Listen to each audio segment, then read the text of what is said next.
और क्या गाजा में युद्ध हार जाएगा इजराइल? क्योंकि इजराइल से आई एक खबर ने दुनिया को चौंका दिया है। रिपोर्ट के मुताबिक गाजा में इजराइल के बहुत से सैनिकों की मौत हुई है और अब वहां सैनिकों की भारी कमी पड़ने लगी है। रिपोर्ट में यह भी दावा किया गया है कि इजराइल के नौजवान फौज में भर्ती नहीं होना चाहते।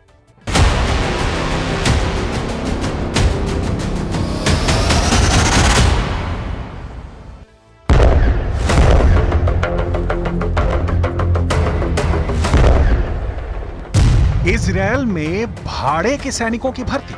जब से दुनिया के सामने ये रिपोर्ट आई है, हर किसी की जुबान पर सिर्फ एक ही सवाल है। सवाल ये कि क्या गाजा युद्ध हार रहा है इजरायल? क्या हिजबुल्लाह के हमलों से कमजोर पड़ गया है इजरायल?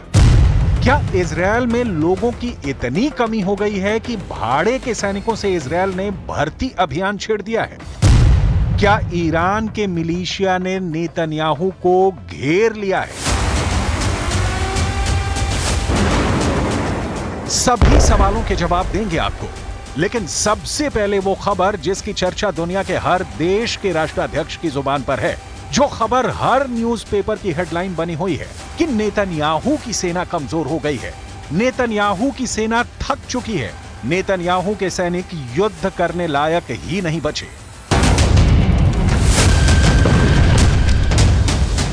7 अक्टूबर 2023 यही वो तारीख थी जब गाजा में हमास को खत्म करने का ऐलान नेतन्याहू ने किया था। नेतन्याहू ने कहा था कि जब तक हमास जिंदा है, हम चैन से नहीं बैठेंगे। इस बात को 1 साल से ज्यादा वक्त गुजर चुका है और अब इसी जंग ने इजरायल की सेना के लिए बड़ी चुनौती खड़ी कर दी है। गाजा में भारी बमबारी के बाद भी हमास को न हरा पाने के बाद अब इजरायल सैनिकों की कमी से जूझने लगा है। रिपोर्ट्स के मुताबिक इस कमी को पूरा करने के लिए इजरायल ने भाड़े के सैनिकों को अपनी सेना में भर्ती करने की तैयारी कर ली है।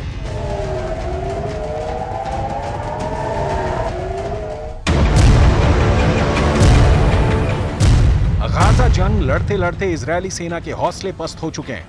अरब मीडिया की रिपोर्ट्स के मुताबिक कई इजरायली सैनिक जंग के मैदान से भागने लगे हैं। इजरायल की रिजर्व सेना ने भी जंग का हिस्सा बनने से इनकार कर दिया है। इसलिए अब इजरायल अपनी सेना में विदेशी लड़ाके भी भर्ती करने लगा है और इसके लिए वो लड़ाकों को कई तरह के लालच भी दे रहा है।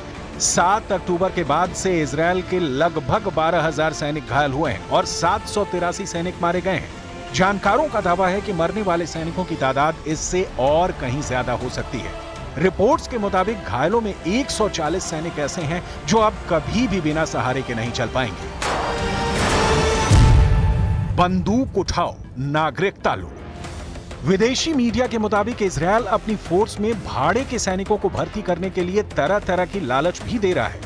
रिपोर्ट्स बताती हैं कि इजरायली सेना ने विदेशी सैनिकों की भर्ती के लिए नागरिकता का भी लालच दिया है। इजरायली अखबार हारेट्ज की रिपोर्ट के मुताबिक इजरायली सरकार ने एक भर्ती अभियान शुरू किया है, जिसके तहत अफ्रीकी शरणार्थियों को गाजा युद्ध में भेजने के बदले स्थायी नागरिकता की भी पेशकश की गई है। इजरायल की सेना इस वक्त लगभग 10,000 सैनिकों की कमी से जूझ रही है और इजरायली अधिकारियों को यह जिम्मेदारी दी गई है कि वो इस कमी को पूरा करें।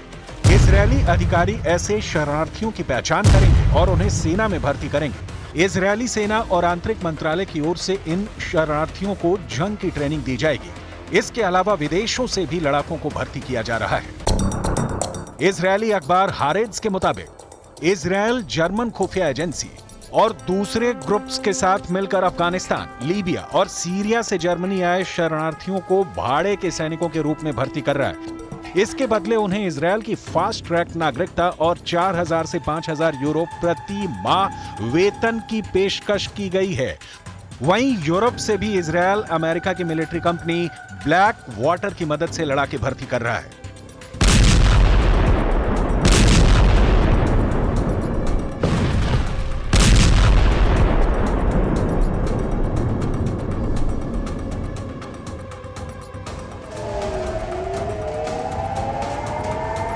अब इस तस्वीर को देखिए। अभी 4 दिन पहले की यह खबर है जब आईडीएफ ने आधिकारिक तौर पर उत्तरी गाजा में मारे गए अपने सैनिकों के नाम और तस्वीरें जारी की।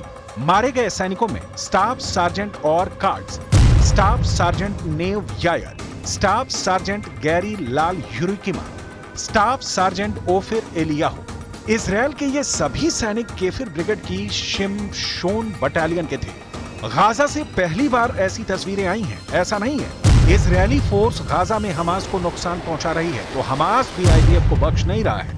हमास के फील्डर भी जगह जगह तैनात हैं। सवाल उठता है कि क्या वाकई इजरायली सेना को 1 साल के युद्ध में सैनिकों और हथियारों का भारी नुकसान हुआ है? विदेशी मीडिया की माने तो हाँ, इजरायल 1 साल में बहुत कमजोर हुआ है। 13 अप्रैल 2024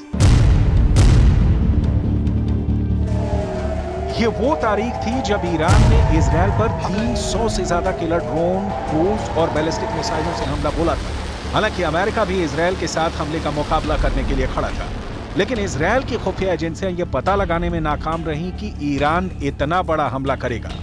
ईरान का हमला इजरायल की उम्मीद से बहुत बड़ा था। अमेरिका के F-15 लड़ाकू पायलटों ने ईरानी हमलों से मुकाबले के उस क्षणों को याद किया है। पायलटों ने बताया है कि ईरानी हमले के दौरान एक समय उनके पास फाइटर जेट में मिसाइलें खत्म हो गई, जिसके बाद उन्होंने बंदूकों का इस्तेमाल करना शुरू कर दिया था।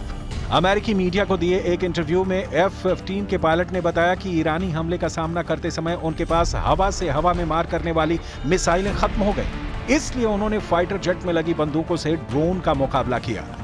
उन्हें इसकी उम्मीद नहीं थी जब लगा कि अब जान नहीं बचेगी।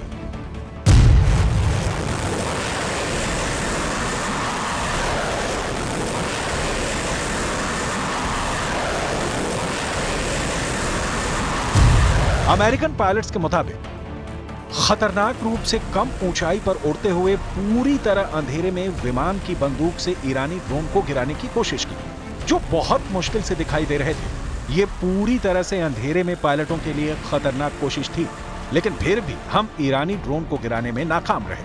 अब एक बार फिर ईरान इजरायल पर हमले की तैयारी में लगा हुआ है और बार बार ईरानी जनरल कह रहे हैं कि इस हमले को इजरायल की पुश्तें भी याद रखेंगी।